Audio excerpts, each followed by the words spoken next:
भूत आला म्हणतात, भूत आलं. त्यांचा टांगा पलटी करायला लागला मला. रखेलीच्या अवस्थेमध्ये मुख्यमंत्री शिंदेंनी उद्धव ठाकरेंवर टांगापलटी केल्याची टीका केली आहे आणि त्यानंतर राऊतांची भाषाच घसरली आहे. शिंदेंसह भाजपवर टीका करताना राऊत वादग्रस्त वक्तव्य करताना पाहायला मिळाले.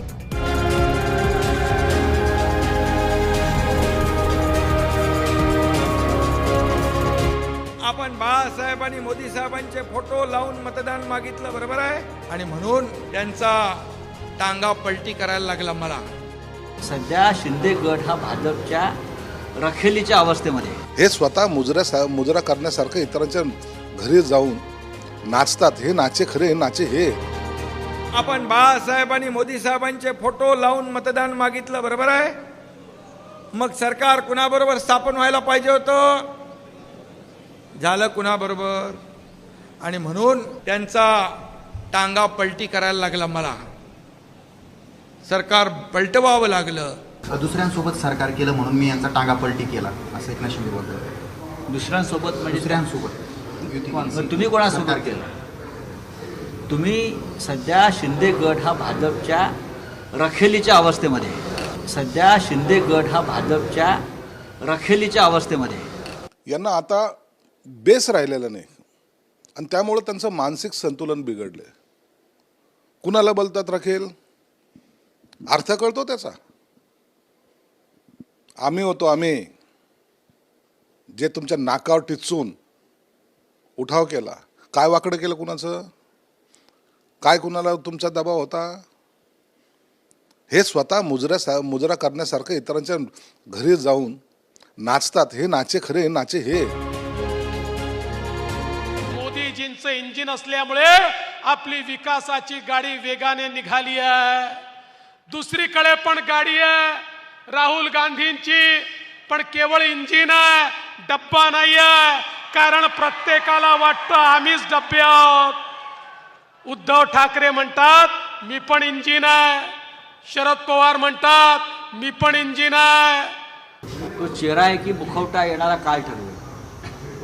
आणि हा चेहरा देशासाठी अत्यंत भयावह आहे. लोक घाबरतायत त्या चेहऱ्याला. भूत आला म्हणतात, भूत आलं. लोकांना आता हा चेहरा नको. मुलं घाबरतायत. गब्बर नंतर जर कोणता चेहरा लोक घाबरत असतील तर या चेहऱ्याला घाबरतायत. हा चेहरा नकोय लोकांना. बोलू द्या फडणवीसांना.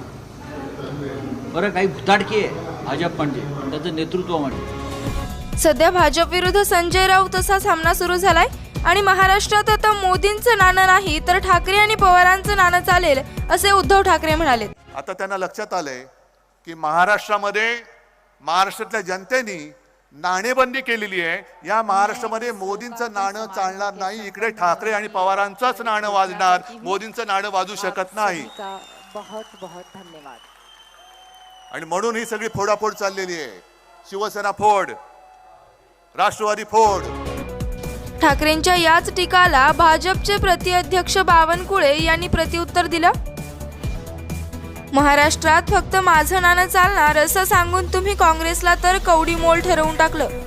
बाकी आज कधी नाही ते तुम्ही लोकलनं प्रवास केला, यावेळी मुंबईकरांशी चर्चा केली असती तर तुम्हाला मोदी की गॅरंटी या नाण्याचा खणखणीत आवाज ऐकू आला असता. देशातील जनतेचा मोदीजींवर विश्वास आहे. महाराष्ट्रातही मोदी की गॅरंटी चालणार असं बावनकुळे म्हणाले. यावर राऊतांनी मोदीजींना रद्द झालेली 2000ची नोट तर बावनकुळेंना ढब्बू पैसा असं म्हटलं. आणि बावनकुळेंना ढब्बू पैसा म्हटल्यानंतर भाजप पुन्हा एकदा आक्रमक झाली. ढब्बू पैसाचं मोल राऊतांना कळणार नाही असं प्रत्युत्तर भाजपाने दिलंय.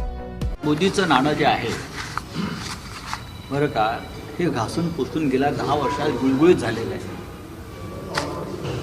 मोदीने नोटबंदी केली आणि 2000ची नोट जी होती ती रद्द केली. ती रद्द केलेली नोट म्हणजे मोदी. ती आता चालत नाही. ती आता चालत नाही बाजारात. कोणतीही नोट जी मोदींनी बाजारात आणली होती ती आता चालत नाही. आता त्याच्यावरती मी काय बोलतो?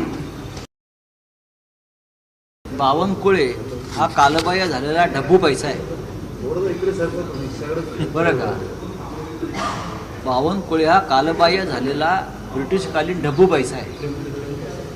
आता या ढबू पैशाला वाटत असेल की आपलं नाणं खणखणीत वाजतंय, तर त्यांनी आपले कान जरा साफ करून घ्यावे. ढबू पैसा हा